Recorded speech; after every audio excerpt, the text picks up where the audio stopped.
Thank you for joining me. Somebody had made a comment on a video about how do you see a happy marriage? Well, there are lots of ways of seeing happy marriages. It's very much obviously to do with your seventh house, seventh lord, um, Venus, Jupiter, Moon, all of those kind of things, and the situation with everything in your D9. There's so much going on.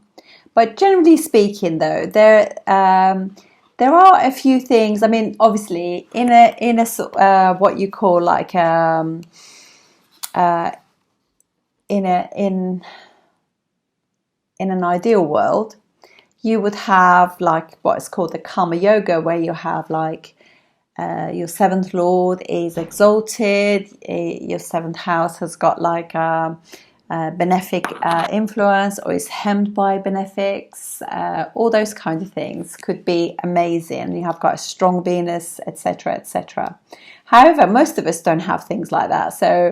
But I find personally, I mean, one of the very other important things as well is the strength of the seventh house as well. So if the seventh house has got really good Ashtakavarga, then that's really excellent too. But there's so many things in Vedic astrology. You learn there are lots of things, Raja yogas as well, and all different types of yogas that actually are created in the seventh house or by the seventh lord. Those are very good too. Obviously, for any relationship or marriage, or any relationship becoming kind of like a contractual thing. So clearly, first and seventh house are important. Second and eighth house are important as well, because second house family, and eighth house is also family and resources as well. And 11th house, 12th house too, fourth house too. Oh my goodness, nearly all the houses. You just don't want sixth house or 12th house, but even 12th house is important. So you can see that most houses are very, very important in order to have a good relationship. Most more mortal most human beings don't have these amazing things going on, but you can really see amongst people that around you who has got, to me, somebody who has good Venus, they will just enjoy life anyway, and they're satisfied with life. There's none of this that some people, when I think when Venus is not in good condition, even if you have a really good partner, you just can't see the wood for the trees. You can't really appreciate the fact that you have whatever you want in that person, really. They just have to go through these processes to learn to self-love before they can actually tap into that energy. And there's nothing wrong with that, and sometimes that is the way, exactly how we should do things, because that is our Rashi is what we have to do. But obviously, astrology helps us to utilize our chart to our highest knowledge and awareness, in a sense. So I think when the Venus is in good condition in your chart, so if Venus is exalted or Venus is in own house or a friendly sign, that Venus is able to enjoy life. And also, Venus is planet of I have made the right choice, because when you have a very strong Venus, you've made choices that benefit you, and you are able to then navigate your life in a way that's in keeping with what is right for you. And therefore, once you make a decision to be with somebody, you're going to be satisfied anyway.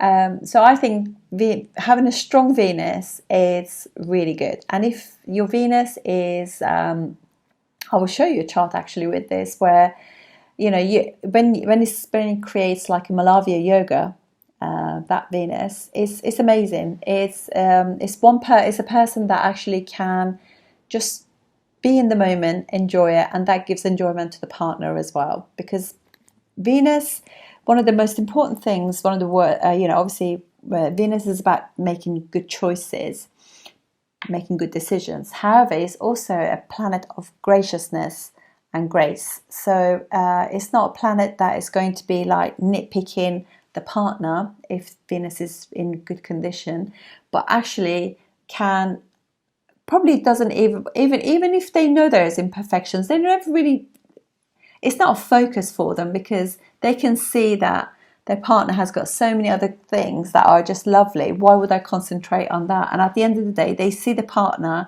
as an extension of themselves. So they see criticizing the partner as criticizing themselves. So they're not likely to do that. So that will be, for me, that will be icing on the cake. So actually having Venus strong, that will be good. Also, if Venus is in the 10th house, is aspecting the 4th house, and that makes you happy anyway. Anytime you have got like a benefic planet in the 4th house, in any of divisional charts, that area of your life makes you happy. So let's have and Jupiter, let's talk about Jupiter a little bit. Jupiter is planet of, I know it's said about happiness. For me, Jupiter is planet of optimism. There's a difference between happiness and optimism, because wherever it's actually aspecting, it gives you opportunities in those areas. And whenever it's in transit, it's moving through houses aspecting, it's creating lots of opportunities in those areas of your life. So for me, it will be like, if I was to actually say, I know they say happiness, but I think it's higher happiness. It's like the love for the universe, the higher knowledge, the wisdom, planet of wisdom. But unlike Venus is a non-discriminatory planet. It can kind of love and share with anyone. Jupiter is not like that. It's a little bit more choosy in its... it's still very generous and gracious, but it's with Venus is there's no condition that applies.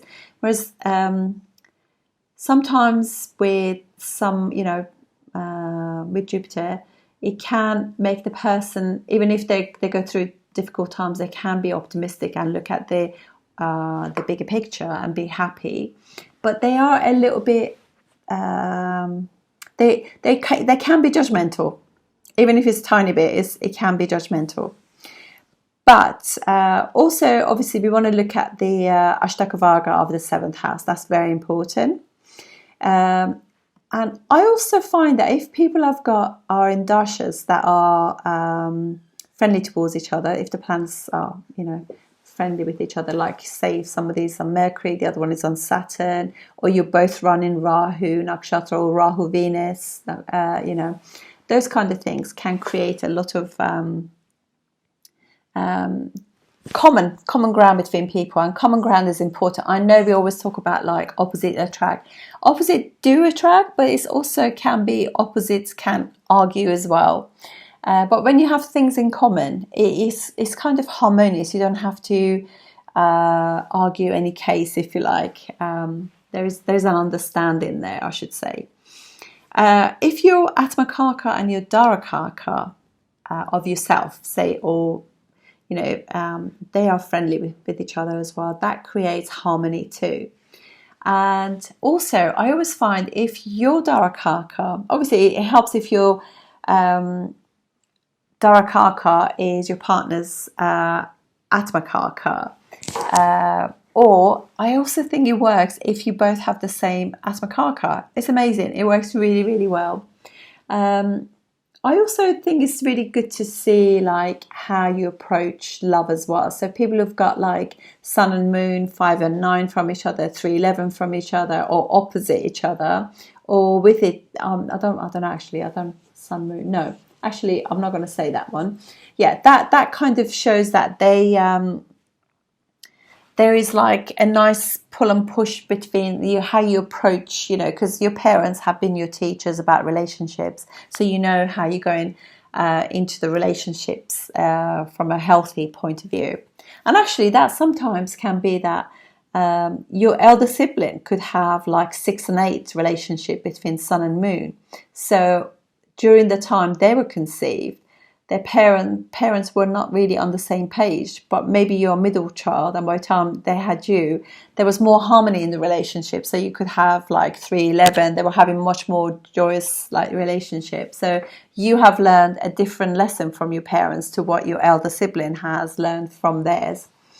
And also some nakshatras as well. So if Venus, Jupiter or Moon or your seventh lord are in a particular nakshatras, that helps as well. One of the really joyous ones is actually Uttara Falguni. It's very soft on both sides, so it doesn't matter if it's in Leo or in Virgo. The Virgo one is slightly softer because it's more movable, but obviously even on the other side it's really nice because Leo is a really nice Rashi anyway.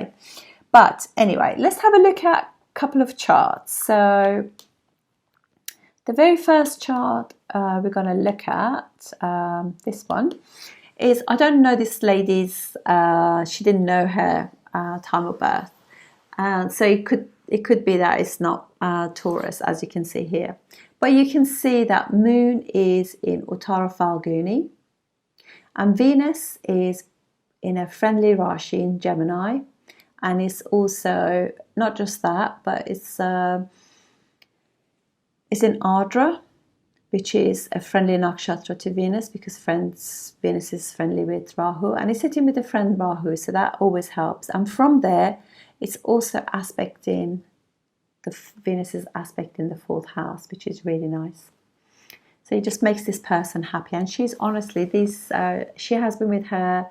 Her and her husband met, I think, at primary school, and they're still together. They've been married for many years, and it's a really lovely marriage. They really are very good friends. They're able to laugh together and do things together, very much on the same page. So it's really lovely. But you can see also that Sun and Moon have got this 5-9 relationship, which is very strong.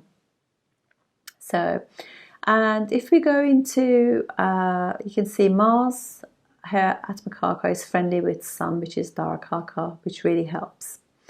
And then also in her D9, Venus is in a friendly Rashi in Capricorn with Saturn and Rahu, and I not be two friends, and I actually get an aspect of Mercury as well, which is lovely. And she's extremely happy. She's not one of those people who anything that utters her mouth about her partner is very is beautiful. She adores him, so very lovely. Right, next one. So this is now this is Gemini ascendant, and she has got like a Malavya Yoga, fifth lord in the 10th house. Wonderful, many yogas going on there, but she very much is has got a really good Venus in the 10th house, very strong sign, and being aspected as well with by another quite a strong moon too. So it's really nice. So she knows how to enjoy life. She's also got this exalted Jupiter in her second house of family. Jupiter being the 7th and the 10th lord, exalted. She has had several, this is her third marriage that she's in, but so she has had to learn a lot of lessons about relationships.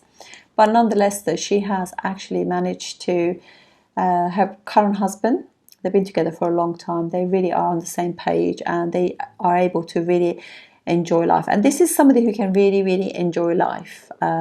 Venus being in good condition, the Rashi, and looking Libra in the D9. Fantastic. It really is, it's another Malavya Yoga.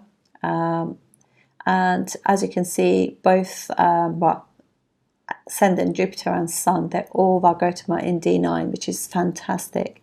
And her Moon and Jupiter, Moon, Atmakarka, Darakarka, Jupiter, very much, very friendly towards each other. And if we look at her husband has Jupiter as Darakarka, which is her Atmakarka, which is her Darakarka, so very nice. And as you can see, he has his Rahu on her ascendant, his Venus on her Mars. There's lots of attraction there. between the two. And also the ruler of her first house, Mercury, is in his 7th house. So they are very friendly with one another as well, which is absolutely wonderful. So to me, those kind of things are so much more important. So I would look at those things, and I just think if you've got a good Venus, that's brilliant. If your Venus is a bit compromised, it's an unfriendly sign or has got bad aspects, you just work on it and actually just be patient, because the more you work on Venus, I think fast moving planets are really easy to work on, and it just takes a little of effort every day, and then you receive good stuff from the universe. So thank you for watching. I hope this answered the question of the person who left the comment. Thank you very much. I'll see you next time. Thank you.